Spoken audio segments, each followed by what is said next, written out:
Hi everyone, my name is Ravish Nair and I'm from C17 at the Guildhall at SMU, and today I'm going to talk about how to make lifts or elevators in UDK using Kismet. Lifts are basically solid platforms that take you from the ground level to a higher level, kind of acts like an elevator. As you can see, I've got um, this initial setup with me. What we're going to do first is add a static mesh, which is going to be our lift. I'm going to select this static mesh. It's called SM_elevator. So I'm going to click it in the content browser and minimize this. I'm going to right click on the UDK main screen, and I'm going to select add interrupt actor. Now you have a lot of choices over here, so make sure that you select add interrupt actor. Otherwise it won't work. So you add interrupt actor there and you get this really big structure. Let's scale it down to a size that's acceptable. That seems fine. Rotate it. That should be fine, and let's like position it. So now my aim is basically to move it up and down this level. So set it up on the ground there, and let's first open its properties to set up its collisions. Now you can either hit F4 or select it this way. This is much more visible, so I'm going to do that first. Under collisions, check its collision. As you can see, it's initially set to collide _ no collisions, so set this to block all and make sure the block rigid body is selected. Once you have that, open up Kismet, and okay, so now that's your Kismet window. Make sure that your interrupt actor is selected, and if you have it selected, when you right click, you should have this thing, new event using interrupt actor. Just go under it and you will see this option called mover. Now the mover is going to help set up the lift. As soon as you click mover, you see these two things pop up, an interrupt actor mover, which is connected to the matinee already. Matinee is the animation that's going to take your lift up and down. So let's set up the matinee real quick. This tutorial is not about the matinee, so I'm going to go through it as quickly as I can, hopefully without any errors. So that's the initial position. Let's select movement and let's hit enter there.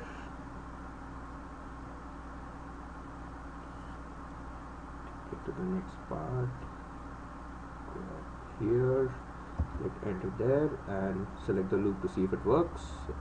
Guess it works fine. Close this, open every Kismet again, and now check to see if these things are selected. Now of course we'll have to go down here. Thing looks okay. Under interrupt actor, this thing looks okay as well. Okay, now explain what each of these options are. Pawn attached basically means that if the player or any of the AI or any of the other players stand on this thing, that causes a pawn to be attached, and this thing activates and the matinee plays, which means this thing, the animation that we just created plays, which brings the lift upwards. As soon as that thing's done, as soon as it's open finished, that means the animation's finished, it plays in reverse so that it goes back down. Hit actor basically means that during the animation, if it collides with the player or any of the bots, it changes the direction and goes in the other direction. As you can see, it gets its data from matinee data, and the mover group is interrupt actor. So all this should work pretty fine. We'll check that all out in a minute. Another thing that I wanted to add is adding a volume, a trigger volume on top. Now basically what I plan to do here is create a trigger box over here such that when an actor is on the top level and he hits the trigger box, this static this interrupt actor or this platform will come up and greet him up here on top. So setting that up is really simple. First you select your brush and set it up where you want it to be. As you can see, it's pretty much set up where I think it should be fine. Yep, that's okay. You go down over here and add volume. When you click it, you get this massive list. Select trigger volume and move the brush out of the way.